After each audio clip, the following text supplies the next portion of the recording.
Shri M D രമേശിനെ കേരളത്തിലെ രാഷ്ട്രീയ നിരീക്ഷകർക്കും സാമാന്യ ജനങ്ങൾക്കൊക്കെ അറിയാം. BJPയുടെ കേരളത്തിലെ ഏറ്റവും പ്രമുഖനായ നേതാക്കളിൽ ഒരാളാണ്.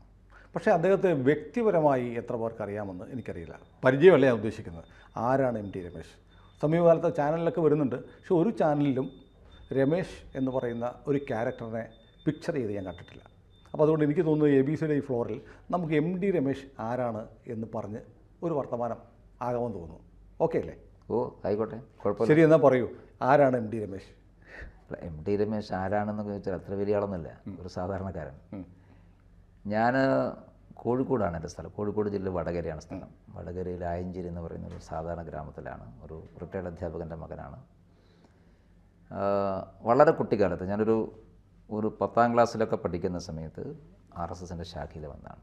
സ്വാഭാവികമായിട്ട് വന്നു എന്ന് പറഞ്ഞാൽ വൈകുന്നേരത്തെ ശാഖയിൽ ഒരു ദിവസം സ്കൂൾ കഴിഞ്ഞ് വീട്ടിലേക്ക് വരുമ്പോൾ കൂടെ പഠിക്കുന്ന കുട്ടികളൊക്കെ കളിക്കാൻ പോകുന്നത് കണ്ടിട്ട് കളിക്കാൻ പോയതാണ്. ശാഖയിൽ വീട്ടിൽ അങ്ങനെ ഒരു പാരമ്പര്യം ആരും പറഞ്ഞിട്ടില്ല, ഒന്നുമില്ല. വീട്ടിലെ കോൺഗ്രസ്സുകാരായിരുന്നു. വീട്ടിലച്ഛൻ കോൺഗ്രസ് കുടുംബമായിരുന്നു അല്ലേ? വീട്ടിലച്ഛൻ പഴയ കോൺഗ്രസ്സുകാരനായിരുന്നു.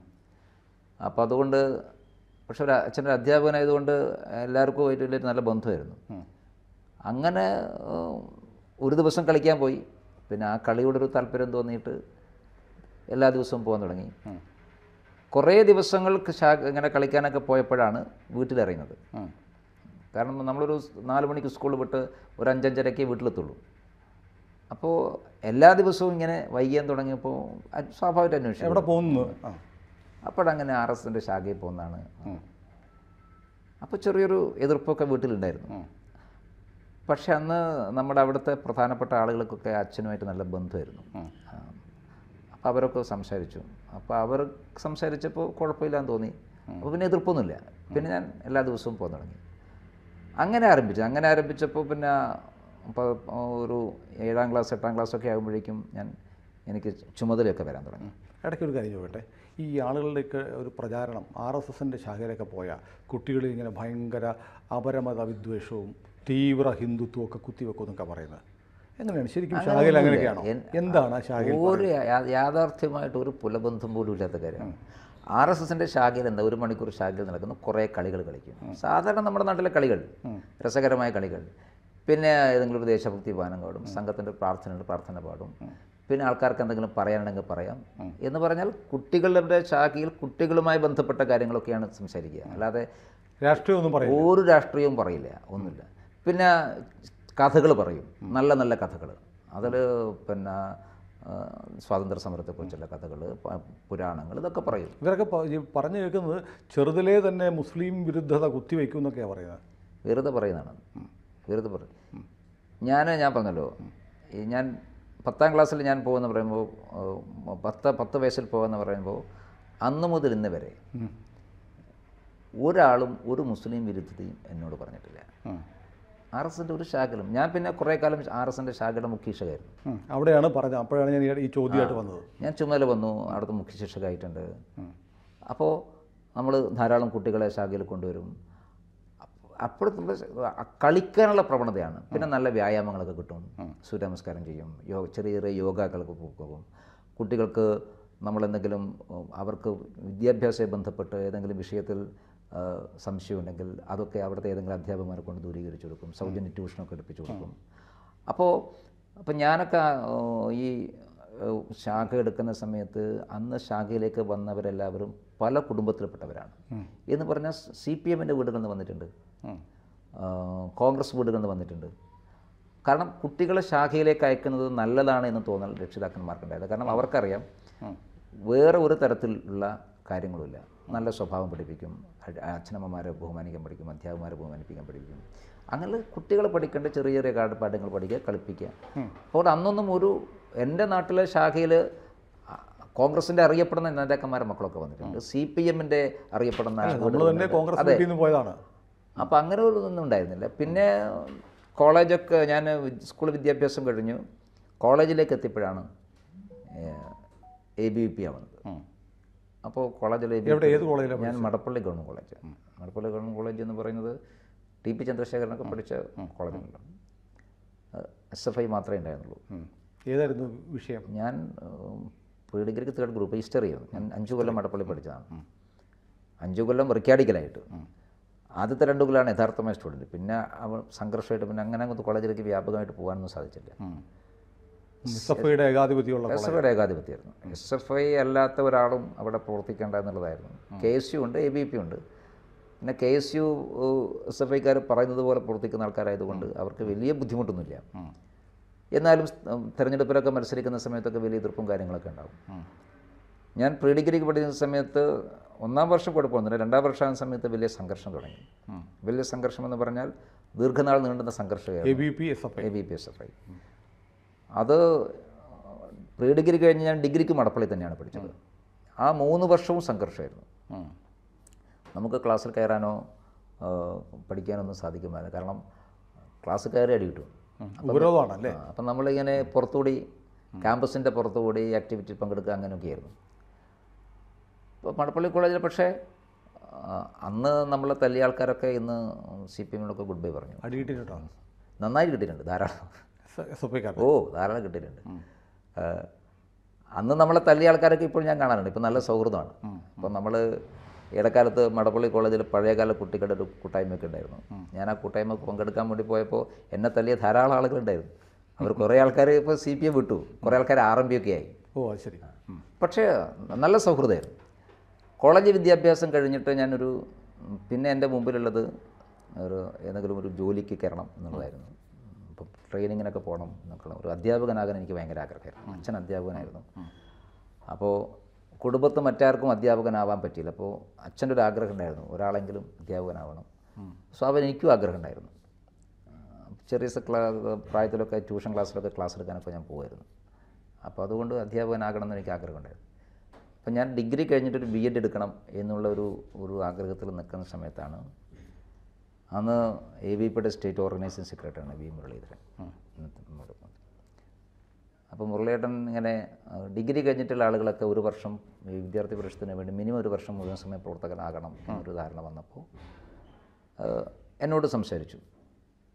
അപ്പം ഞാൻ 2 അഭിപ്രായം ഉണ്ടായിരുന്നു. എനിക്ക് ഒരു RSS പ്രചാരകനാകണമെന്നൊരാഗ്രഹം ഉണ്ടായിരുന്നു. അപ്പോൾ ഞാൻ പറഞ്ഞത് അങ്ങനെ പോവുകയാണെങ്കിൽ ഞാനൊരു പ്രചാരകനായി പോകാനാണ് ഇഷ്ടപ്പെടുന്നത്. പക്ഷേ എനിക്ക് BEd കൂടി എടുക്കണമെന്നുണ്ട്, എടുത്തിട്ട് വേണമെങ്കിൽ പോകാം. അപ്പോൾ മുരളീധരൻ പറഞ്ഞു, അതല്ല, ഒരു വർഷം വിദ്യാർത്ഥി പരിഷത്തിൽ പ്രവർത്തിക്കുക, ABP തന്നെ പ്രവർത്തിക്കുക, കോളേജ് കഴിഞ്ഞല്ലേ ഉള്ളൂ, അത് കഴിഞ്ഞിട്ട് വേണമെങ്കിൽ പിന്നെ ആലോചിക്കണം. അപ്പോൾ സത്യത്തിൽ മൂപ്പരുടെ ഒരു ഗൈഡൻസിൻ്റെ അടിസ്ഥാനത്തിലാണ് ഞാനന്ന് ABPയുടെ ഫുൾ ടൈമിലാണ്. ഒരു വർഷം ഞാൻ കാസർഗോഡ് ഉണ്ടായിരുന്നു. ജീവിതത്തിലൊരു ടേണിംഗ് പോയിൻ്റ് അതാണ്. അന്ന് ഞാനങ്ങനെ പോയില്ലായിരുന്നെങ്കിൽ എൻ്റെ ജീവിതമൊക്കെ മാറുമായിരുന്നു. ഞാൻ ഒരു ജോലി കയറിയിരുന്നു, എന്തെങ്കിലുമൊക്കെ ആവുമായിരുന്നു. ഒരു അധ്യാപകനാകുമായിരുന്നു. നമ്മുടെ ലൈഫിൻ്റെ സ്റ്റൈലേ മാറുമായിരുന്നു. ഒരു വർഷം ABPയുടെ ഫുൾ ടൈമറാക്കി കഴിഞ്ഞ് ഞാൻ തിരിച്ച് നാട്ടിലേക്ക് വന്നു. നാട്ടിലേക്ക് വന്നപ്പോൾ പിന്നെയും ഒരു ജോലി വേണം എന്നുള്ള ആഗ്രഹം വന്നു. അപ്പോൾ പിന്നെ BEd ഒന്നും എടുത്തില്ല. അപ്പോൾ ഞാൻ നാട്ടിലെ ഒരു പാരൽ കോളേജിലൊക്കെ ജോലിക്ക് കയറാൻ വേണ്ടിയിട്ടുള്ള ശ്രമം നടക്കുന്ന സമയത്താണ് 2ാമത്തെ അപ്രോച്ച് കൃഷ്ണദാസിൻ്റെ ഭാഗത്ത് നിന്ന് യുവമോർച്ചയുടെ ഫുൾ ടൈമറാകണം. പിന്നെ വ്യക്തിപരമായ അടുപ്പവും ബന്ധമുള്ളത് കൊണ്ട് അന്ന് മാരാർജി വീണ്ടും പാർട്ടി പ്രസിഡൻ്റായ സമയത്താണ്. അപ്പം മാരാർജിയുടെ പ്രോഗ്രാം ഉണ്ടായിരുന്നു വടകരയിൽ. അപ്പം പ്രോഗ്രാമിൻ്റെ സമയത്ത് നമ്മളെല്ലാവരും ഉണ്ടായിരുന്നു. അപ്പോൾ കൃഷ്ണദാസ് ചേട്ടൻ ഇങ്ങനെ പറഞ്ഞു, രമേശ് ഫുൾ ടൈമറാകാൻ താല്പര്യപ്പെടുന്നുണ്ടെന്നൊക്കെ പറഞ്ഞപ്പോൾ മാരാർജി ഒന്ന് പ്രോത്സാഹിപ്പിച്ചു. സ്വാഭാവികമാണ്, ഇപ്പം നമ്മളാണെങ്കിലും ചെയ്യുന്നതാണല്ലോ. അപ്പോൾ അങ്ങനെ യുവമോർച്ചയുടെ ഫുൾ ടൈമറായി. യുവമോർച്ചയുടെ സംസ്ഥാന സെക്രട്ടറിയായി. കണ്ണൂരായിരുന്നു എൻ്റെ കേന്ദ്രം. അപ്പോൾ അതാണ് ഒരു രാഷ്ട്രീയത്തിലേക്കുള്ള ഒരു മുഴുവൻ സമയ രാഷ്ട്രീയ പ്രവർത്തകനായിട്ട് മാറുന്നതിൻ്റെ തുടക്കം, എൻ്റെ എൻട്രി ആയി. പിന്നെ ഞാൻ യുവമോർച്ചയുടെ സംസ്ഥാന സെക്രട്ടറിയായി കണ്ണൂർ കേന്ദ്രീകരിച്ച് പോയി. കണ്ണൂർ കേന്ദ്രീകരിച്ച് പ്രവർത്തിക്കുമ്പോഴാണ് ജയകൃഷ്ണനായിട്ടൊക്കെ അടുപ്പം വന്നത്. ഞാൻ യുവമോർച്ചയുടെ കോഴിക്കോട് ജില്ലാ ജനറൽ സെക്രട്ടറി ആയ സമയത്ത് ജയകൃഷ്ണൻ കണ്ണൂർ ജില്ലാ ജനറൽ സെക്രട്ടറി ആയിരുന്നു. അപ്പോൾ അപ്പോഴേ ബന്ധു അടുപ്പമുണ്ട്. അത് കഴിഞ്ഞ് ഞാൻ കണ്ണൂരിൻ്റെ കൂടി ചുമതലയുള്ള സെക്രട്ടറിയായിട്ട് കണ്ണൂർ ഓഫീസ് കേന്ദ്രീകരിച്ച് പ്രവർത്തിക്കുന്ന സമയത്ത് അന്ന് കണ്ണൂർ യുവമോർച്ചയുടെ കണ്ണൂർ ജില്ലാ പ്രസിഡന്റ് വത്സൻ തില്ലങ്കേരിയാണ്. ഇപ്പോൾ ഹിന്ദു ഐക്യവേദി നേതാവുള്ള വത്സൻ തില്ലങ്കേരിയാണെന്ന് കണ്ണൂർ ജില്ലാ പ്രസിഡന്റ്. ഈ ജയകൃഷ്ണൻ ജനറൽ സെക്രട്ടറിയാണ്. അപ്പോൾ ഞങ്ങളൊരു ടീമായിരുന്നു. അപ്പോൾ ഏതാണ്ട് എല്ലാ സമയത്തും ജയകൃഷ്ണൻ്റെ വീട്ടിൽ പോകും, വീടുമായിട്ടൊക്കെ ബന്ധപ്പെടും. ജയകൃഷ്ണൻ നല്ല കമ്പനിയായിരുന്നു. ജയകൃഷ്ണൻ വീട്ടിലെ മൂത്ത ആളായിരുന്നു. അപ്പം ജയകൃഷ്ണൻ ഇങ്ങനെ കല്യാണം കഴിപ്പിക്കണം എന്നൊക്കെ ജയകൃഷ്ണൻ അമ്മക്ക് വലിയ ആഗ്രഹമായിരുന്നു. ജോലി ഉണ്ടല്ലോ, അധ്യാപകനാണല്ലോ.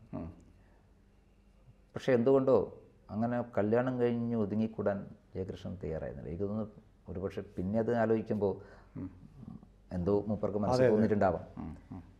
പോകുന്ന സമയത്തൊക്കെ അമ്മയ്ക്ക് എപ്പോഴും പറയാനുണ്ടായിരുന്നത് ജയകൃഷ്ണനോട് കല്യാണം കഴിപ്പിക്കുന്നതായിരുന്നു. അന്ന് അത് കഴിഞ്ഞ് ഞാൻ അവിടുന്ന് കണ്ണൂരിൽ നിന്ന് കുറച്ച് കാലം കഴിഞ്ഞപ്പോൾ പോകുന്നു. പിന്നെ ഞാൻ എൻ്റെ കേന്ദ്രം കുറച്ച് കാലം തൃശ്ശൂരായി. തൃശ്ശൂരിൽ നിന്ന് എന്നെ തിരുവനന്തപുരത്തേക്ക് മാറ്റി.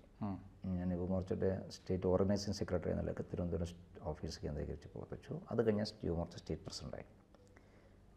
ഞാൻ 98 മുതൽ 2003 വരെ 5-6 കൊല്ലക്കാലം യുവമോർച്ചയുടെ സ്റ്റേറ്റ് പ്രസിഡൻ്റായിരുന്നു.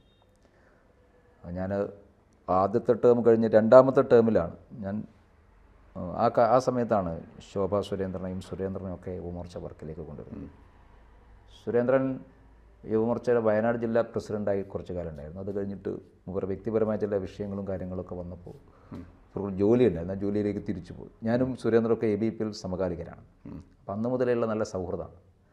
അപ്പം ഞാൻ യുവമോർച്ചയുടെ സ്റ്റേറ്റ് പ്രസിഡൻ്റായ സമയത്ത് ABPയിൽ പ്രവർത്തിച്ച സമകാലികരായിട്ടുള്ള ആളുകളെല്ലാവരും യുവമോർച്ചയിലേക്ക് കൊണ്ടുവരണം എന്ന ആഗ്രഹം വന്നപ്പോൾ അങ്ങനെയാണ് ഞാൻ വയനാട്ടിൽ പോയി സുരേന്ദ്രനെ കാണുകയും യുവമോർച്ചയിലേക്ക് വരണം എന്നൊക്കെ പറഞ്ഞു. അത് യുവമോർച്ചയുടെ സെക്രട്ടറിയായിട്ട് വന്നു. ആദ്യത്തെ ടൈമിൽ സ്റ്റേറ്റ് സെക്രട്ടറി ആയിരുന്നു സുരേന്ദ്രൻ. സെക്കൻഡ് ടൈമിൽ യുവമോർച്ചയുടെ ജനറൽ സെക്രട്ടറി സുരേന്ദ്രൻ. ശോഭയും ആ കാലത്താണ്. ഞാൻ യുവമോർച്ചയുടെ സംസ്ഥാന പ്രസിഡൻ്റായിരിക്കുന്ന ആദ്യത്തെ ടേമിൽ ആണ് ശോഭ ഞാൻ സ്റ്റേറ്റ് കമ്മിറ്റിയിലേക്ക് കൊണ്ടുവരുന്നത്. അതും യാദൃശ്യമാണ് ശോഭയെ കണ്ടുമുട്ടുന്നത്. ഞാനൊരു പ്രോഗ്രാമിന് പോയ സമയത്ത് അദ്വാനിജിയുടെ ഒരു രഥയാത്ര ഉണ്ടായിരുന്നു. അപ്പോൾ അതിൽ പൈലറ്റ് പ്രാസംഗികരാൻ വേണ്ടിയിട്ട് ഞാൻ കുന്നംകുളത്താണ് എനിക്ക് പ്രോഗ്രാം നിശ്ചയിച്ചത്. ഞാൻ കുന്നംകുളത്ത് പ്രസംഗിക്കാൻ വേണ്ടി പോയപ്പോൾ എന്നോട് അവിടെ ആൾ പറഞ്ഞു, ഒരു പെൺകുട്ടി നല്ല പ്രാസംഗികയുണ്ട്, അപ്പോൾ രമേശിൻ്റെ പ്രസംഗത്തിന് മുമ്പേ അവരൊന്ന് പ്രസംഗിച്ചോട്ടെ. അപ്പോൾ പെൺകുട്ടി പ്രസംഗം നമുക്കൊരു താല്പര്യം. ഞാൻ പറഞ്ഞു ആയിക്കോട്ടെ. അങ്ങനെയാണ് ഞാൻ ആദ്യമായിട്ട് ശോഭയെ കാണുന്നു. ശോഭയുടെ പ്രസംഗം ഒരു 10-15 മിനിറ്റേ ശോഭ പ്രസംഗിച്ചുള്ളൂ. പക്ഷെ നല്ല പ്രസംഗമായിരുന്നു. അപ്പോൾ അതൊന്നും ദീപുരിയാണ്. അപ്പോൾ എനിക്ക് ആളാരെന്നറിയില്ല. അപ്പം ഇപ്പോൾ പരിപാടി കഴിഞ്ഞപ്പോൾ ഞാൻ ശോഭനെ പരിചയപ്പെട്ടു വിടുന്നു. അപ്പോൾ ശോഭനോട് എനിക്കറിയാം. ഇപ്പോൾ ശോഭയുടെ ഭർത്താവ് സുരേന്ദ്രൻ എന്ന് പറഞ്ഞാൽ അന്ന് യുവമോർച്ചയാണ്. ഞാൻ നല്ല ബന്ധുവാണ്. അപ്പം ഞാൻ സുരേന്ദ്രൻ്റെ ഭാര്യ എന്ന് പറഞ്ഞു. അപ്പോൾ അങ്ങനെയാണ് എനിക്കറിയുന്നത്.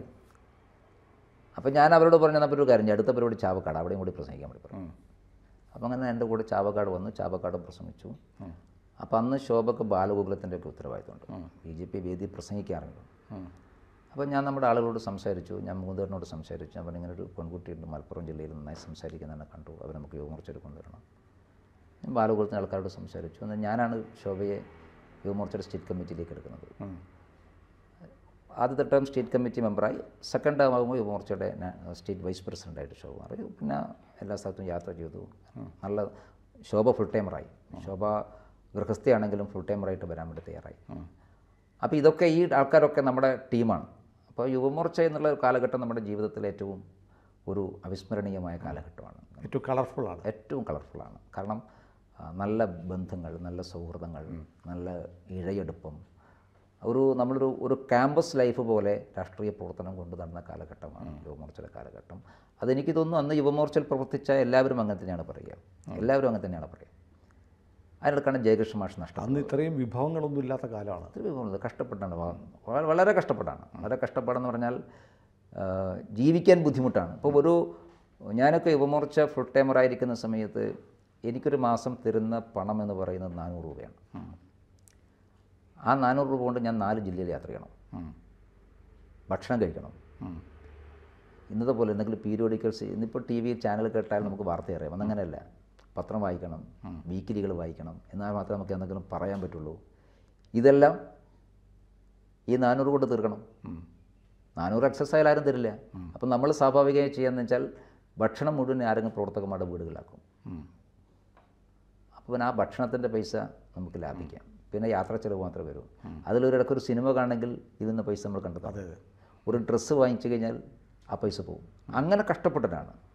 എനിക്ക് തോന്നുന്നു അതിന് മുമ്പത്തെ ആൾക്കാർ അതിനേക്കാൾ കൂടുതൽ കഷ്ടപ്പെട്ടില്ല കാലം. പക്ഷെ അത് കഷ്ടപ്പെട്ടു. പക്ഷേ ആ കഷ്ടപ്പാടിനിടയിലൊക്കെ അതൊരു നല്ല രസമായിരുന്നു. നമുക്കൊരു കഷ്ടപ്പെട്ടാലും ഈ ബസ്സിലൊക്കെ കയറി വല്ലാത്ത കാലമാണല്ലേ. പിന്നെ അത് ഞാനിപ്പോൾ എത്രയോ അന്ന് DYFയിലും SFIയിലൊക്കെ പ്രവർത്തിക്കുന്ന ധാരാളം ആളുകൾ ഞങ്ങൾ ഒരുമിച്ചുണ്ടാവാറുണ്ട്.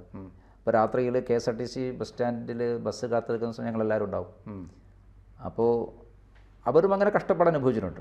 നമ്മൾ മാത്രക്കാരല്ല പറയുന്നത്, അന്നത്തെ കാലഘട്ടത്തിൽ എല്ലാവരും ഉണ്ട്. അതെ. ബസ്സിൽ തൂങ്ങി പിടിച്ച് ഈ ആലപ്പുഴയിൽ നിന്ന് കോഴിക്കോടൊക്കെ KSRTC ബസ്സിൽ ഇന്നത്തെ പല CPM പ്രമുഖരായിട്ടുള്ള നേതാക്കന്മാർ എൻ്റെ കൂടെ ഉണ്ടായിരുന്നു. ഞാൻ പേരൊന്നും പറയുന്നില്ല. അതുപോലെ തന്നെ, കാരണം അവരെന്തെങ്കിലും പരിപാടി കഴിഞ്ഞിട്ട് വരുന്നതായിരിക്കും. അങ്ങനെ കഷ്ടപ്പെടുന്നതിൻ്റെ ഗുണമെന്ന് പറയുന്നത് നമ്മൾ ആൾക്കാർ തമ്മിൽ ഭയങ്കര ബന്ധമായിരിക്കും, അടുപ്പമായിരിക്കും. ഇന്ന് സൗകര്യങ്ങളും സംവിധാനങ്ങളും കൂടുമ്പോഴാണ് ബന്ധങ്ങൾ കുറയുന്നത്. നമ്മൾ ജയകൃഷ്ണൻ മാസ്റ്ററുടെ കാര്യമാണ് പറഞ്ഞുകൊണ്ടിരുന്നത്. ജയകൃഷ്ണൻ മാഷ് ആ സമയത്ത് കൊല്ലപ്പെടുന്ന ആ സമയത്താണ്. ഞാനിന്ന് സ്റ്റേറ്റ് പ്രസിഡൻ്റാണ്. അപ്പോൾ അത് നമുക്ക് വലിയ തിരിച്ചടിയായിരുന്നു. ജയകൃഷ്ണൻ മാഷ് എന്ന് പറഞ്ഞാൽ ഭയങ്കര ഞെട്ടലായിരുന്നു അല്ലേ? പിന്നെ ഒന്ന് ഞെട്ടൽ, അത്രയും നമ്മൾ ഭയങ്കര അടുപ്പമായിരുന്നു. കാരണം ജയകൃഷ്ണൻ മാഷ് വടകര പാർലമെൻറ്റ് മണ്ഡലത്തിൽ OK വാസു മാഷ് സ്ഥാനാർത്ഥിയായിരിക്കുന്ന സമയത്ത് ചീഫ് ഇലക്ഷൻ ഏജൻറ്റ് ജയകൃഷ്ണൻ. ആ ഇലക്ഷൻ്റെ സമയത്താണ് അവിടെ മറ്റേ P ജയരാജനെതിരെയുള്ള സംഭവം നടക്കുന്നത്. അപ്പം അന്ന് നമുക്ക് പേടിയുണ്ടായിരുന്നു, ജയകൃഷ്ണൻ ഒരു റിട്ടാലിയേഷൻ ജയകൃഷ്ണനെതിരായിട്ട് ഉണ്ടാവുമെന്നൊക്കെ. അപ്പം അന്ന് തന്നെ ജയകൃഷ്ണനോട് നമ്മൾ സംസാരിച്ചതാണ്, ശ്രദ്ധിക്കണം. അപ്പം ഞാൻ അങ്ങനെ ശ്രദ്ധിക്കുന്ന സ്വഭാവമൊന്നും ജയകൃഷ്ണൻ ഉണ്ടായിരുന്നില്ല. അത് കഴിഞ്ഞ് ജയകൃഷ്ണനെതിരായിട്ടുള്ള ഭീഷണി വരുന്നു. 2-3 സ്ഥലത്ത് ജയകൃഷ്ണനെതിരായിട്ടുള്ള ഒരു അറ്റാക്ക് ഉണ്ടായി. ചെറിയ വ്യത്യാസത്തിന് ജയകൃഷ്ണൻ രക്ഷപ്പെട്ടു പോയതാണ്. അപ്പം നമുക്ക് ഉറപ്പായി ടാർഗറ്റഡാണ്. അപ്പം അങ്ങനെ നമ്മുടെ ഒരു സംസ്ഥാന യോഗത്തിൽ വെച്ച് ഈ കാര്യങ്ങൾ സംസാരിച്ചപ്പോൾ, അന്ന് മുകുന്ദട്ടനാണ് പാർട്ടിയുടെ സ്റ്റേറ്റ് ഓർഗനൈസ് സെക്രട്ടറി. മുകുന്ദട്ടൻ എന്നോട് പറഞ്ഞു ജയകൃഷ്ണനോട് സംസാരിക്കും, കണ്ണൂരിൽ നിന്ന് മാറാൻ വേണ്ടി പറയുന്നത്. അങ്ങനെ ഞാൻ ജയകൃഷ്ണനോട് സംസാരിക്കുന്നതിന് മുമ്പ് തീരുമാനമെടുത്തു. നമ്മൾ കണ്ണൂരിൽ നിന്ന് പാലക്കാടേക്ക് ജയകൃഷ്ണൻ്റെ സെൻറ്റർ മാറ്റാനും പാലക്കാട് ജില്ലയുടെ ചാർജ് ഏൽപ്പിക്കാനും ഒക്കെ നിശ്ചയിച്ചു. അനൗൺസ് ചെയ്യുന്നതിന് മുമ്പേ ഞാൻ ജയകൃഷ്ണനോട് സംസാരിച്ചു. സംസാരിച്ചതിന് ശേഷം അനൗൺസ് ചെയ്യാൻ ഇങ്ങനെ മാറ്റമുണ്ട്, നിങ്ങൾ കണ്ണൂരിൽ നിന്ന് പാലക്കാടേക്ക് മാറ്റാൻ ഉദ്ദേശിക്കുന്നുണ്ട്. അപ്പോൾ എന്നോട് ഭയങ്കര റിക്വസ്റ്റ് ജയകൃഷ്ണൻ, ഒരു കാരണവശാലും കണ്ണൂരിൽ നിന്ന് മാറ്റരുത്. കണ്ണൂരിൽ നിന്ന് മാറ്റുന്നത് ഞാൻ ആത്മഹത്യ ചെയ്യുന്നതിന് തുല്യമായിരിക്കും. കാരണം എന്നെ ഇപ്പം നിങ്ങൾ കണ്ണൂരിൽ നിന്ന് മാറ്റിക്കഴിഞ്ഞാൽ CPM പ്രചരിപ്പിക്കുക, ഞാൻ പേടിച്ചു പോയി. നമ്മൾ അങ്ങനെ പേടിച്ചു പോകാൻ ഞാൻ ആഗ്രഹം. മരിക്കുന്നുണ്ടെങ്കിൽ കണ്ണൂർ തന്നെ കിടന്ന് മരിക്കാൻ പേടിച്ചു പോകാൻ ആഗ്രഹം. അപ്പോൾ ഞാൻ ഒരുപാട് നിർബന്ധിച്ച് നോക്കി, പക്ഷേ അമ്പിനും വില്ലിനും അയാൾ എടുത്തില്ല. പിന്നെ ഞാൻ പാർട്ടി നേതൃത്വത്തെ കൊണ്ട് പറയിപ്പിച്ചു. പാർട്ടി നേതൃത്വത്തോടും അയാൾ ഇത് തന്നെ പറഞ്ഞു, ഞാൻ കണ്ണൂർ വിട്ട് ഞാൻ പോകില്ല, വേണമെങ്കിൽ ഞാൻ എൻ്റെ ചുമതലങ്ങൾ മാറ്റിക്കും, പക്ഷെ കണ്ണൂർ വിട്ട് ഞാൻ പോകില്ല. പിന്നെ നമുക്കൊന്നും ചെയ്യാനില്ല. അങ്ങനെ ആളുകൾ കണ്ണൂർ തന്നെ നിൽക്കുന്നത്. അപ്പോഴും അയാളോട് നമ്മൾ പറയുന്നു, ശ്രദ്ധിക്കണം. ഞാൻ പക്ഷേ ബോധപൂർവ്വം കണ്ണൂർ ജില്ലയിലെ പരിപാടികൾ അയാളെ മാക്സിമം ഫ്രീ ആക്കാൻ വേണ്ടി ശ്രമിക്കാറുണ്ടായിരുന്നു. കാരണം കൂടുതൽ കണ്ണൂർ ജില്ലയിൽ പങ്കെടുത്തിട്ട് വിവാദപ്രതിവാദങ്ങളൊക്കെ നടത്തി വേണ്ട ഒരു ഇതാണ്. പക്ഷെ അതൊന്നും, എന്നാലൊക്കെ അയാൾ ഇപ്പം കൊല്ലപ്പെടുന്നതിൻ്റെ തലേന്ന് അപ്പോൾ അയാൾ ശരിക്കും വയനാട് ജില്ലയിൽ പോകേണ്ടതാണ് ഒരു പ്രോഗ്രാമിന് വേണ്ടിയിട്ട്. വയനാട് ജില്ലയിൽ പ്രോഗ്രാം അയാൾ നിശ്ചയിച്ച് പോകാമെന്നൊക്കെ പറഞ്ഞു. പിറ്റേ ദിവസം അയാൾ പോയിട്ടില്ല എന്നറിയുന്നത്. അപ്പോൾ എന്താ പോവാത്തെന്ന് ചോദിക്കാൻ വേണ്ടിയിട്ട് ഞങ്ങളന്ന് എറണാകുളത്തൊരു വലിയ സമ്മേളനം നിശ്ചയിച്ചിട്ടുണ്ടായിരുന്നു, അതിൻ്റെ അറേഞ്ച്മെൻറ്റ് വേണ്ടിയിട്ടാണ്. അപ്പം ഞാൻ അന്ന് ഡിസംബർ 1 രാവിലെ ഞാൻ ജയകൃഷ്ണൻ വിളിക്കുന്നുണ്ട്. അന്ന് ലാൻഡ് ഫോണിൽ. അപ്പം ഞാനൊരു 9-9:15 വിളിച്ചു, എന്താ വയനാട്ടിൽ പോകാത്ത. ഞാൻ കുറച്ച് പരീക്ഷയെ സംസാരിച്ചു, നിശ്ചയിച്ച പരിപാടിക്ക് പോകണ്ടേ. അപ്പോൾ എന്നോട് പയ്യന്നൂരിലൊരു സർവകക്ഷി യോഗം ഉണ്ടായിരുന്നു, അതുകൊണ്ടാണ് ഞാൻ പോകാഞ്ഞത്. ഞാൻ പയ്യന്നൂരിലെ സർവകക്ഷി യോഗം അല്ലല്ലോ പ്രധാനം, നിങ്ങൾ വയനാട് ജില്ലയിൽ പോകാനല്ലേ, പാർട്ടി പരിപാടിയല്ലേ. അല്ല, അത് ചില അത്യാവശ്യം ഉണ്ടായതുകൊണ്ട് കൊണ്ട് പോകാൻ പറ്റില്ല. അപ്പോൾ എന്നോട് ഞാൻ ഇറങ്ങാൻ നോക്കാം സ്കൂളിലേക്ക്, ഞാൻ വൈകുന്നേരം വന്നിട്ട് സംസാരിക്കാം എന്ന് പറഞ്ഞിട്ടാണ് ഇറങ്ങിയത്. 9 മണിക്ക് ഇറങ്ങിയിട്ടുണ്ടാകും. പിന്നെ കുറച്ച് കഴിയുമ്പോഴാണല്ലോ കൊല്ലപ്പെട്ടു പോയത്. അപ്പോൾ അത് പിന്നെ നമ്മൾ ആലോചിക്കും, ജയകൃഷ്ണനെ സംബന്ധിച്ചിടത്തോളം കണ്ണൂർ ജില്ലയിലെ പാർട്ടി പ്രവർത്തകന്മാരെ വിട്ടിട്ട് അങ്ങോട്ട് പോകാനും തയ്യാറല്ലായിരുന്നു. ഏത് ചെറിയ വിഷയം, പോലീസ് സ്റ്റേഷൻ വിഷയം അയാൾ നേരിട്ട് പോകും. അത് പോയില്ലെങ്കിൽ അയാൾക്കൊരു പാർട്ടി പ്രവർത്തകന്മാർ ഒറ്റക്ക് പറഞ്ഞേക്കില്ല എന്നുള്ളൊരു സ്ഥിതി. അപ്പം അങ്ങനെ ഒരു ഭയങ്കര ഇതായിരുന്നു. അത് കൊലപാതകം നമുക്ക് നല്ല ഭയങ്കര എന്താ പറയുക, ഷോക്കിംഗ് ആയിരുന്നു. ഏറ്റവും അവസാനം സംസാരിച്ച ആളായിരിക്കും അല്ലേ? ഏറ്റവും അവസാനം സംസാരിച്ചതാണ്. ഏറ്റവും ശരിക്ക് എന്നെ ഫോണിൽ വിളിച്ചതിന് ശേഷം പിന്നെ ജയകൃഷ്ണൻ മാഷ് സംസാരിച്ചത് കൃഷ്ണദാസേട്ടനോട് മാത്രമാണ്. കാരണം ഒരു കത്ത് ഒരാൾക്ക് കൊടുക്കാൻ വേണ്ടിയിട്ട് കൃഷ്ണദാസേട്ടനോട് പറഞ്ഞിരുന്നു ഞങ്ങൾ, എന്തോ ശുപാർശ കത്താണ്. അപ്പോൾ ഞാൻ സ്കൂളിലേക്ക് ഇറങ്ങാണ്, കൃഷ്ണദാസേട്ടൻ തലശ്ശേരിക്ക് പോവാണ്. അപ്പോൾ നിങ്ങൾ സ്കൂൾ വഴി വന്നാൽ ഒരു കടയിൽ കത്ത് വെച്ചാൽ മതി എന്ന് പറഞ്ഞു. കൃഷ്ണദാസേട്ടൻ അയാൾ വഴിയെ പോയത്. പക്ഷേ പോയി ജയകൃഷ്ണ മാഷെ കാണാൻ പറ്റിയില്ല. കൃഷ്ണദാസേട്ടൻ സ്കൂൾ പാസ് ചെയ്തിട്ട് തലശ്ശേരി BJP ഓഫീസിൽ എത്തിക്കുമ്പോഴേക്കും ഈ സംഭവം നടന്നിരിക്കുന്നു. ചെറിയ അത്രയേ ഉള്ളൂ. അപ്പോൾ അങ്ങനെയാണ് അവസാനമായി സംസാരിച്ച എന്നോട് തന്നെയാണ്. കൃഷ്ണദാസേട്ടനെ നേരിട്ട് കാണാൻ പറ്റില്ല. അത് കഴിഞ്ഞ് സംഭവം ഞാനന്ന് വടകര ഉണ്ടായിരുന്നു, വീട്ടിലുണ്ടായിരുന്നു. ഞാൻ വീട്ടിൽ നിന്ന് സംഭവം അറിഞ്ഞിട്ട് നേരെ തലശ്ശേരി ഹോസ്പിറ്റലിലെത്തുമ്പോഴേക്ക് ജയകൃഷ്ണൻ്റെ ബോഡി കൊണ്ടുവന്നിരിക്കും. പക്ഷേ ആ ബോഡി നമുക്ക് കാണാൻ പറ്റില്ല, അത്രയ്ക്കും ഭീകരമായിരുന്നു കേട്ടോ. ഞാൻ ഇപ്പോഴും നമ്മുടെ മനസ്സിലുണ്ടത്. അത്രമാത്രം ക്രൂരമായിട്ടാണ്. കണ്ണൊക്കെ ചൂഴ്ന്നെടുത്ത്. കണ്ണൊക്കെ ചൂഴ്ന്നെടുത്തോ? ഭയങ്കരമായിരുന്നു. ഇന്നത്തെ പോലെ വിഷ്വൽ മീഡിയ അത്ര സജീവമല്ലാത്തതുകൊണ്ടാണ്. എനിക്ക് TP ചന്ദ്രശേഖരൻ്റെ കൊലപാതകത്തിൽ ചന്ദ്രശേഖരൻ്റെ ശരീരത്തോട് CPMകാർ കാണിച്ച ക്രൂരതയൊക്കെ ആൾക്കാർ പറയുമല്ലോ, ഇന്നത് വിഷ്വലൈസ്ഡാണ്. പക്ഷെ അതിനേക്കാൾ എത്രയോ ജയകൃഷ്ണ മാഷ ശരീരത്തിൽ ഒരു വിരലുണ്ടായിരുന്നില്ല. അതൊന്നും പുറത്തായില്ല. വിരലുണ്ടായിരുന്നില്ല? ഒരു വിരലുണ്ടായിരുന്നില്ല. വിരൽ അപ്പോഴുമില്ല ഇപ്പോഴുമില്ല.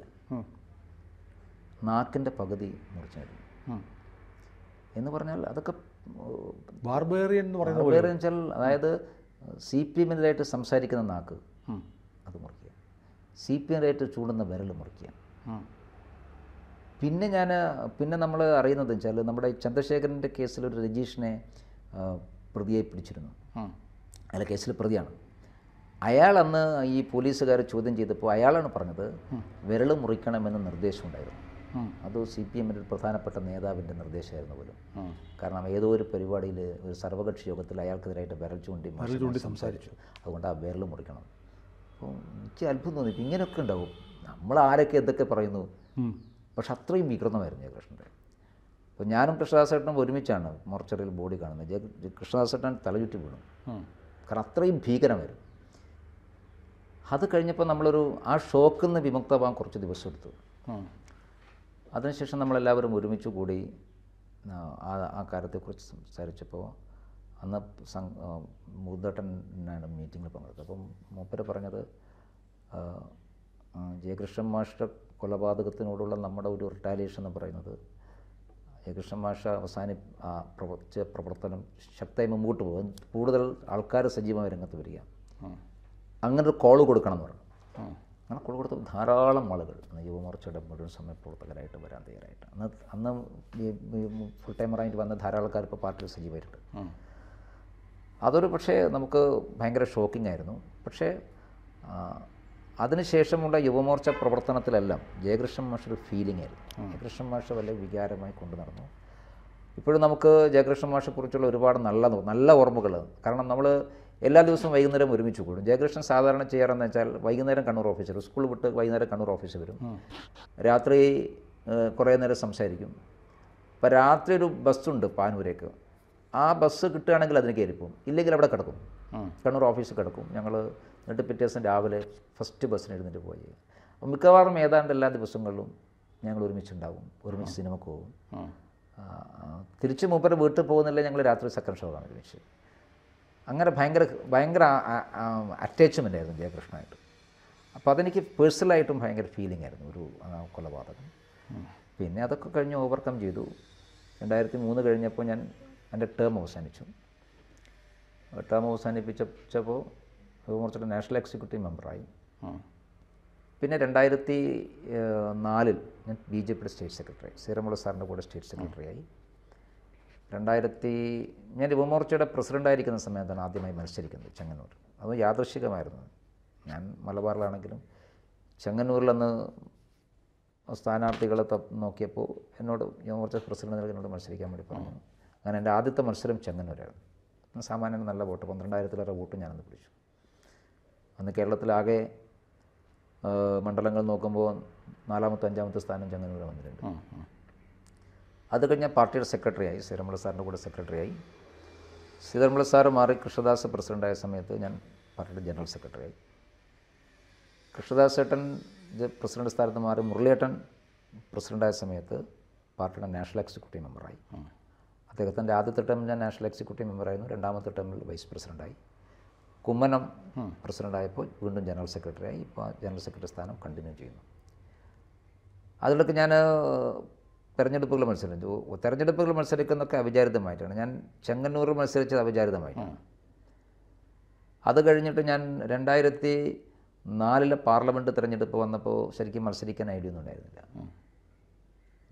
അപ്പോഴാണ് കോഴിക്കോട് മത്സരിക്കണമെന്ന് എന്നോട് നിർബന്ധമായിട്ട് പറയുന്നത്. 2004 ഞാൻ കോഴിക്കോട് മത്സരിച്ചു.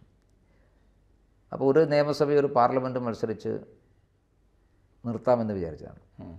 തിരഞ്ഞെടുപ്പിൽ മത്സരിക്കുന്നതിനേക്കാളും നമുക്ക് എപ്പോഴും താല്പര്യം ആർക്കെങ്കിലും വേണ്ടി പ്രവർത്തിക്കുന്നതാണ്. അതിനൊക്കെ കുറച്ചുകൂടി എനിക്ക് താല്പര്യമാണ്. പക്ഷേ 2014 വന്നപ്പോൾ എന്ത് സംഭവിച്ചു വെച്ചാൽ, അന്ന് ഞാൻ സത്യത്തിൽ സ്ഥാനാർത്ഥി ഒന്നായിരുന്നില്ല. പക്ഷെ പത്തനംതിട്ടയിൽ സ്ഥാനാർത്ഥിയെ പ്രഖ്യാപിച്ചില്ല. ശ്രീധരൻപിള്ള സാറ് മത്സരിക്കണം എന്നായിരുന്നു പാർട്ടി തീരുമാനം. ഏതാണ്ട് തീരുമാനമായതാണ്. പക്ഷേ അവസാന നിമിഷത്തിൽ സാറത് വ്യക്തിപരമായ എന്തോ അസൗകര്യവും കാര്യങ്ങളൊക്കെ പറഞ്ഞ് സാറ് പിൻവാങ്ങിയപ്പോൾ പത്തനംതിട്ടയിൽ സ്ഥാനാർത്ഥിയായില്ല, പ്രഖ്യാപിച്ചില്ല. പത്തനംതിട്ട ഒഴികെ ബാക്കിയെല്ലാം പ്രഖ്യാപിച്ചു. അപ്പോൾ പിന്നെ അവസാനം വലിയ സമ്മർദ്ദം വന്നു പത്തനംതിട്ട മത്സരിക്കണമെന്ന്. അങ്ങനെ കുറേ ദിവസം കഴിഞ്ഞിട്ടാണ് ഞാൻ ആദ്യം ഒരു കാരണവശാലും മത്സരിക്കാൻ തയ്യാറുള്ളതെന്നൊക്കെ പറഞ്ഞു. ലാസ്റ്റ് നിമിഷം പിന്നെ നിർബന്ധമായിട്ട് മത്സരിക്കണമെന്ന് പറഞ്ഞപ്പോൾ 2014 ഞാൻ പത്തനംതിട്ട മത്സരിക്കുന്നു. പത്തനംതിട്ട പക്ഷേ ഞാൻ മത്സരിക്കുമ്പോൾ പത്തനംതിട്ടയിൽ 54,000 വോട്ടേ ഉള്ളൂ. അതായത് 2009 തിരഞ്ഞെടുപ്പിൽ 54,000 വോട്ടേ ഉള്ളൂ. നമ്മളൊരു വോട്ട് വർദ്ധിക്കുന്നറിയാം, പക്ഷേ വലിയ തോതിൽ വർദ്ധിക്കുമെന്ന് നമുക്ക് ഐഡിയ ഉണ്ടായിരുന്നില്ല. പക്ഷേ തിരഞ്ഞെടുപ്പ് കഴിഞ്ഞ് വോട്ടെണ്ണിയപ്പോൾ 1,38,000 വോട്ടായി.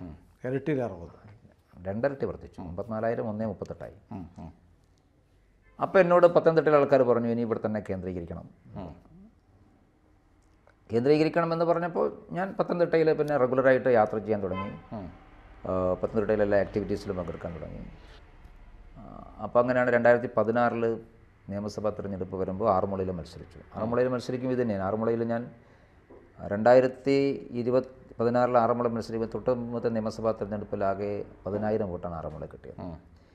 ഞാൻ പാർലമെൻറ്റ് മത്സരിച്ചപ്പോൾ എനിക്ക് കിട്ടിയത് 23,000 വോട്ടാണ് ആറന്മുളയിൽ. അത് കഴിഞ്ഞ് 2016 ഞാൻ ആറന്മുളയിൽ മത്സരിച്ചപ്പോൾ അത് 39,000 കൂടി. അപ്പോൾ ആറന്മുളയിൽ സാമാന്യം ഒരു തിരഞ്ഞെടുപ്പ് കൂടി മത്സരിക്കണം എന്നൊക്കെ എനിക്ക് ആഗ്രഹമുണ്ടായിരുന്നു. 39,000 വോട്ട്, ഒരു 50,000 52,000 വോട്ടൊക്കെ കിട്ടി ജയിക്കാം എന്നുള്ള സാഹചര്യം ഒന്നുണ്ടായിരുന്നു. ഞാൻ റെഗുലർ പത്തനംതിട്ട കേന്ദ്രീകരിച്ച് തന്നെ പ്രവർത്തിച്ചു. 2019 തിരഞ്ഞെടുപ്പ് വന്നപ്പോൾ സ്വാഭാവികമായിട്ടും പത്തനംതിട്ടയാണല്ലോ മത്സരിക്കേണ്ടത്. ഞാൻ പത്തനംതിട്ട മത്സരിക്കാം എന്നുള്ള അഭിപ്രായം എനിക്കുണ്ടായിരുന്നു. പക്ഷേ അന്ന് വേറൊരു സാഹചര്യം എന്ന് വെച്ചാൽ ശബരിമല പ്രക്ഷോഭവുമായി ബന്ധപ്പെട്ട് സുരേന്ദ്രൻ ആ പ്രക്ഷോഭത്തിൻ്റെ ഒരു ലീഡിങ് പോയിന്റിലേക്ക് വന്നു. അപ്പോൾ സ്വാഭാവികമായിട്ടും പത്തനംതിട്ടയിൽ സുരേന്ദ്രന് അനുകൂലമായിട്ടുള്ളൊരു ട്രെൻഡ് ഉണ്ടായിരുന്നു. അതെനിക്ക് നന്നായിട്ട് അറിയാം. അതുകൊണ്ട് പിന്നെ ഞാൻ ആദ്യമേ പറഞ്ഞു എന്നെക്കാട്ടും നല്ല കാൻഡിഡേറ്റ് സുരേന്ദ്രൻ തന്നെയാണ്. കാരണം പത്തനംതിട്ടയുടെ അന്തരീക്ഷം അതായിരുന്നു. അതുകൊണ്ട് ഞാൻ പിന്നെ എന്നോട് ആ സമയത്ത് കോഴിക്കോട് മത്സരിക്കാൻ വേണ്ടി പറഞ്ഞു. ഞാൻ പറഞ്ഞു മത്സരിക്കുന്നുണ്ട്, ഞാൻ പത്തനംതിട്ടയാണ് മത്സരിക്കുക. കാരണം ഞാൻ ഒരു പ്രാവശ്യം മത്സരിച്ച് വോട്ട് വർദ്ധിപ്പിച്ചൊരു മണ്ഡലമാണ്. ഇനി വേറൊരു സ്ഥലത്ത് പോയി മത്സരിപ്പിക്കാൻ താല്പര്യമില്ല. അതുകൊണ്ട് പത്തനംതിട്ടയാണ് മത്സരിക്കേണ്ടത്. പക്ഷേ ഞാൻ മത്സരിക്കുന്നതിനേക്കാളും നല്ലത് വിന്നബിലിറ്റി സുരേന്ദ്രനാണ്. അതൊരു യാഥാർത്ഥ്യമായിരുന്നു. അത് വോട്ട് കഴിഞ്ഞപ്പോഴും അത് പ്രൂവ് ചെയ്യപ്പെട്ടു. അങ്ങനെയാണ് ഞാൻ തിരുവനന്തപുരത്ത് കുമ്മനത്തിൻ്റെ തിരഞ്ഞെടുപ്പ് പ്രവർത്തനത്തിൻ്റെ ചുമതല എന്ന് പറഞ്ഞ് ഞാൻ തിരുവനന്തപുരത്തേക്ക് പോകുന്നു. ഞാൻ പിന്നെ തിരുവനന്തപുരത്തായിരുന്നു. അത് കഴിഞ്ഞിട്ട് പിന്നെ എൻ്റെ പത്തനംതിട്ടയിലുള്ള എൻ്റെ ബന്ധങ്ങളൊക്കെ വിട്ടു. ഞാൻ പിന്നെ കോഴിക്കോട് പോയി. അങ്ങനെ കഴിഞ്ഞ നിയമസഭാ തിരഞ്ഞെടുപ്പിൽ ഞാൻ കോഴിക്കോട് മത്സരിച്ചു. ഈ പ്രാവശ്യം പാർലമെൻറ്റ് തിരഞ്ഞെടുപ്പ് മത്സരിച്ചു. ഇപ്പം കോഴിക്കോടിനെ കേന്ദ്രീകരിച്ച് പ്രവർത്തിക്കണം എന്ന് തന്നെയാണ് എൻ്റെ ആഗ്രഹം. ഇതിനിടയിൽ എന്താ പറയുക, ഏതാണ്ട് എല്ലാ പ്രസിഡന്റുമാരുടെ കൂടെ പ്രവർത്തിച്ചിട്ടുണ്ട്. ഏതാണ്ട് എല്ലാ ചുമതലകളും ഉണ്ട്. പ്രധാനപ്പെട്ട ഒരുപാട് പരിപാടികൾ പാർട്ടി എന്നെ ഏൽപ്പിച്ചിട്ടുണ്ട്. എല്ലാറ്റിനോടും 100% ആര് പ്രസിഡൻ്റായാലും 100% നീതിപ്പെടുത്തുക എന്നുള്ളതാണ് എൻ്റെ ഒരു സമീപനം. അപ്പോൾ അതിൻ്റെ ഒരു എന്താ പറയുക അഡ്വാൻറ്റേജ് എനിക്കുണ്ട് എന്നാണ് എൻ്റെ വിശ്വാസം. ഏതായാലും കേരളത്തിലെ രാഷ്ട്രീയക്കാരെ കുറിച്ച് പറയുമ്പോൾ ഒരു ജെന്റിൽമാൻ പൊളിറ്റീഷ്യൻ എന്ന് നിസ്സംശയം പറയാവുന്ന ആളാണ് Shri M D Ramesh. Thank you. അപ്പോൾ ഈ പറഞ്ഞ പോലെ അധ്യാപകനാകാൻ ആഗ്രഹിച്ചു, രാഷ്ട്രീയക്കാരനായി. ഇതിനൊരു തിരിച്ചുപോകൊന്നുമില്ല. രാഷ്ട്രീയ ജീവിതത്തെ തൃപ്തനാണോ? എനിക്ക് ഒരു പ്രയാസമില്ല, ഞാൻ തൃപ്തനാണ്. കാരണം നമ്മൾ ഒരു പക്ഷേ ഒരു അധ്യാപകനായിരുന്നുവെങ്കിൽ ആ ഒരു ഗ്രാമത്തിൽ ജീവിതം കഴിക്കുമായിരുന്നു. പക്ഷേ ഇന്ന് കേരളത്തിലേക്ക് കിട്ടുന്ന അംഗീകാരം എന്ന് പറയുന്നത് രാഷ്ട്രീയ പ്രവർത്തനം കൊണ്ടല്ലേ. പിന്നെ എനിക്ക് എൻ്റെ ജീവിതം വളരെ സുതാര്യമാണ്. ഞാൻ രാഷ്ട്രീയ പ്രവർത്തനം കൊണ്ട് ഒന്നും ഉണ്ടാക്കിയിട്ടില്ല. എനിക്ക് എൻ്റെ കുടുംബപരമായി കിട്ടിയ ഒരു 16 സെൻറ്റ് ഭൂമിയല്ലാതെ ഈ കഴിഞ്ഞ ഇത്രയും വർഷക്കാലത്തെ രാഷ്ട്രീയ പ്രവർത്തനം കൊണ്ട് 1 സെൻറ്റ് ഭൂമി പോലും ഞാൻ കൂടുതലായിട്ട് വാങ്ങിയിട്ടില്ല, സമ്പാദിച്ചിട്ടില്ല. അതുകൊണ്ട് എനിക്ക് ആരുടെ മുമ്പിൽ തലകുനിക്കേണ്ട ആവശ്യമില്ല. ഇന്നത്തെ കാലത്ത് വലിയ അത്ഭുതമാണത്. അല്ല, ആരും തലകുനിക്കേണ്ട ആവശ്യമില്ല. നമ്മൾ സുതാര്യമാണ്. ഇപ്പോൾ അതിനിടയിൽ പറയാൻ വിട്ടുപോയൊരു ജീവിത വിശേഷം എന്ന് പറയുന്നത് കല്യാണം ഉണ്ടായി. കൂടെ പ്രവർത്തിച്ച ഒരാളെ തന്നെയാണ് കല്യാണം കഴിച്ചത്. അന്ന് യുവമോർച്ചയുടെ നാഷണൽ എക്സിക്യൂട്ടീവ് മെമ്പറായിരുന്നു അവൾ. അപ്പോൾ സത്യത്തിൽ ആ കല്യാണത്തിലേക്ക് എൻ്റെ ഏറ്റവും പ്രധാനപ്പെട്ട ഇടനിലക്കാരൻ സുരേന്ദ്രനാണ്. സുരേന്ദ്രനാണ് എന്നെ കൊണ്ട് നിർബന്ധിപ്പിച്ച് കല്യാണം കഴിപ്പിക്കുന്നത്. അവിടെ വീട്ടിൽ പോയി ചോദിക്കുകയും വീട്ടുകാരെ സമ്മതം മേടിക്കുകയും ഒക്കെ ചെയ്യുന്ന സുരേന്ദ്രനാണ്. ശരി. കാരണം ഞങ്ങളന്ന് അത്രയും സുരേന്ദ്രൻ്റെ എല്ലാ എന്താ പറയുക കാര്യങ്ങളും ഞാൻ ഇൻവോൾവ് ചെയ്യും. എൻ്റെ എല്ലാ കാര്യങ്ങളും സുരേന്ദ്രൻ. ഞങ്ങളെ പ്രസിഡൻറ്റും ജനറൽ സെക്രട്ടറി ആണല്ലോ, ഭയങ്കര ഇൻറ്റിമേറ്റ്. അങ്ങനെ പിന്നെ വീട്ടുകാരൊക്കെ ആലോചിച്ചിട്ടാണ് കല്യാണം കഴിച്ചത്. അപ്പോൾ കല്യാണമാണ്. അവളിപ്പോൾ എറണാകുളം ഹൈക്കോടതിയിലുണ്ട്. എന്ത് പേരെന്താ? ശാലീന. അത്യാവശ്യം ചാനൽ ചർച്ചകളൊക്കെ വരും. അറിയാം. അതുകൊണ്ട് കുടുംബം ഹാപ്പിയാണ്. ഒരു മോളുണ്ട്. അപ്പോൾ എനിക്കിപ്പോൾ പൊളിറ്റിക്സിനെ സംബന്ധിച്ചിടത്തോളം ഒരു പ്രയാസമൊന്നും തോന്നിയിട്ടില്ല. കാരണം തിരിഞ്ഞു നോക്കുമ്പോൾ ഹാപ്പിയാണ്. കാരണം ഒരാളെ കൊണ്ടും മോശമായിട്ടൊന്നും പറയിപ്പിച്ചില്ല. ആളുകൾ പലതും ചോദിക്കുമായിരിക്കും. ഞാനിപ്പോഴും താമസിക്കുന്നത് ഒരു വാടക വീട്ടിലാണ്. സ്വന്തമായിട്ടൊരു വീടുണ്ടാക്കാൻ ആഗ്രഹമില്ലാഞ്ഞിട്ടൊന്നുമല്ല. പക്ഷേ ഞാൻ പറഞ്ഞല്ലോ, നമ്മുടെ സാഹചര്യത്തിലൊരു വീടുണ്ടാക്കൽ എളുപ്പമല്ല.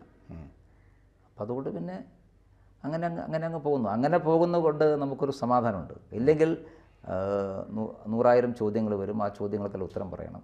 അതൊന്നുമുണ്ട്. അതുകൊണ്ട് പിന്നെ BJP സംബന്ധിച്ചിടത്തോളം ഞാൻ പറഞ്ഞല്ലോ, ഞാൻ BJPയിൽ ഞാനൊരു ഏറ്റവും സാധാരണക്കാരനായി വന്നിട്ടുള്ള ഒരാളാണ്. പക്ഷേ കേരളത്തിലെ എല്ലാ ചുമതലയിലും ഇത്രയും ദീർഘകാലത്തെ പ്രവർത്തനത്തിൽ ഞാൻ വന്നിട്ടുണ്ട്. അപ്പം അതിനേക്കാൾ വലിയ ഹാപ്പി എനിക്കെന്താ വേണ്ടത്? ഞാൻ സംതൃപ്തനാണ്. എല്ലാ ആശംസകളും. ഇങ്ങനെയുള്ള ആളുകൾ ഇനി നമ്മുടെ രാഷ്ട്രീയത്തിൽ ഇനിയും ഉണ്ടായി വരട്ടെ. സന്തോഷം. ദൈവം സഹായിക്കട്ടെ. കൂടുതൽ വാർത്തകളും വിശേഷങ്ങളും നിങ്ങളിലേക്ക് എത്താൻ ABC മലയാളം സബ്സ്ക്രൈബ് ചെയ്യുക, ബെൽ ബട്ടണും അമർത്തുക.